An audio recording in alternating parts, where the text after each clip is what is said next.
Hi, this is Dr. Michael Abernathy, and uh, we're giving these three short things: one thing to do, one thing to learn, one thing to plan. And I want to tie as much of this as I can uh, to a free copy of the Super General Dental Practice, which you can get at supergeneralpractice.com. Okay. Now, we've already covered a couple of topics. Please go back and look at those. I want to mention one thing. I was kind of laughing because you write articles, you write books, and this would go great with setting up a budget. But the topic of the I don't know when I came up with this topic. It says I think I drive the same car as a hip hop music mogul because I'm a dentist effect, which is talking about budgeting and stuff. And then we spoke about staff needs, and again, there are chapter 19, chapter 23, how to pay employees. This will help fill this out for you so that you're getting more information out of it. In addition, if there's something not in the book, we will try to supplement, send something along that will help you make this more valuable to you. We're going to talk about demographics today. One of my favorite topics. One of the topics that very few doctors look at, maybe unless they're just starting up and looking for a location to start a practice. Now, even doctors then, if they fall in love with a location without looking at the demographics, try to set that aside. But of all the things that you do that will guarantee success, location is the most important thing. So, first thing to do, I need you to go to www.zip.who. That's ZIP like zipper, ZIP or zip code, ZIPWHO. And I want you to put in your zip code. Now, I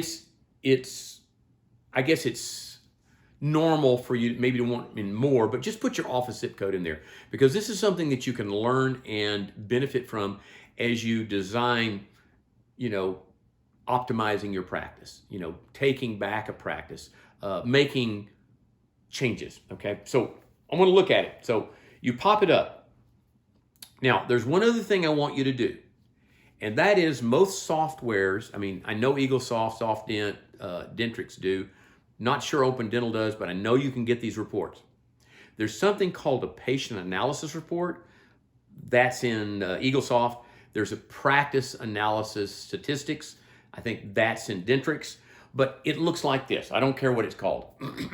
It'll have the number of patients that you have by zip code, the number of patients that you have by age, male to female, insurance, no insurance, and it probably will have the number of active patients you have and the number of active patients that don't currently have an appointment. Now, the reason for looking at both of those is the ZipWho will give you a snapshot of the people that live around you. A lot of doctors live in denial about who's actually out there, what they can afford, what they can't afford. The other is the actual demographics of the people you attract. So we have two different databases. One, the people that you have, and two, the people you want. If you hold those up side by side and they're really, really different, okay, let's say the average age in 75070 is 32.1, okay, because I know it is, okay, and then we look in your office in that same zip code, and the average age in your practice is 55 years of age. That should give you pause. That should make you think, okay, now you may decide, I only want 55-year-olds, and that's great. And if you produce a lot and your overhead's low and everything's going great, you have enough new patients, super.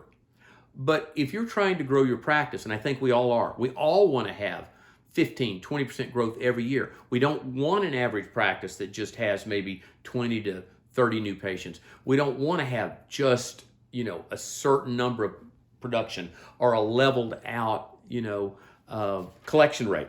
So when you look at these, ask yourself, if you're not pretty much close to that, and in this particular case, it was 75070. If you don't have a lot of 32-year-olds in your office, then you have to ask your question, why not? Okay? So we're taking a deep dive into analysis into looking at why your practices aren't growing. And again, if you are not growing, I mean, that means more new patients every month.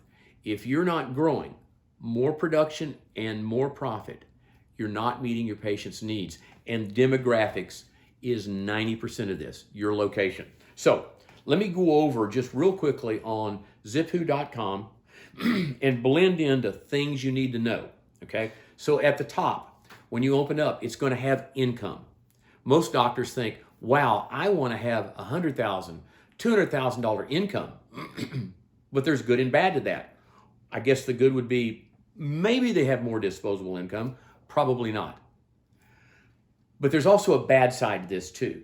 If you've got $70,000, $80,000, $100,000 average income for a family, you're probably going to find as you look down this list of things demographically that they target, that a lot of people have a college education and they're professionals. These people with high incomes, if you think of it a different way, is even though they have high income, they have little or no dental need. They might have, they either have it fixed or they never need it in the first place because they've always gone to the dentist. They've always brushed and flossed. Their smile is important, okay? So we'll look at the next thing, cost of living. You look at a place that, the cost of living is 90% of what it is in the United States, then they don't need as much income. You look at someone that has a real high income, but they're in Greenwich, Connecticut, where it's almost 400% higher than any other place in the United States, that income does not go very far. The cost of housing is real high. You slide down and start looking at owner-occupied homes. The more owner-occupied homes, okay, the less we have turnover of patients because they've invested. But also, let's say it was 85% owner-occupied homes, they probably already have a dentist because they've been there, they've invested the time, they've got a home. So again, you may not be able to grow your practice. What if it was 50% homes? Then you need to understand that it's going to have a lot of apartments. And again, that means you're going to have to drip on them more consistently with marketing. Maybe have to spend more money on marketing. They may only be there 2 years before they're gone. That zip code is 75770. If we look at demographics and actually look at the penetration or the number of dentists per population, and in that population, 47% are kids. So if you don't see kids, you're not going to do well there, okay? But if we look at the number of dentists per population, the average in McKinney is 650. In one zip code, it's one dentist for every 128 people. You think you have it bad in California? You have it bad in Boston? This area is no better, okay? So the demographics will define either help you find the perfect location or you'll understand why you're not growing and what you might need to do. So we look at this one thing to learn. When we look at your office, your draw area, if you've been there 10, 15 years, those demographics will have changed. Income levels, race demographics, educational levels, everything that affects your ability to produce in a particular will change, and you have to adapt and change too. So optimize practices, adapt and change. Now, the final thing, one thing to plan on. At this time and any time in your career, you should take the opportunity to go on, Dental Town or certain internet sites that allow you to do, remote learning so you can pick up a wider range of services to meet a wider range of ages in your practice.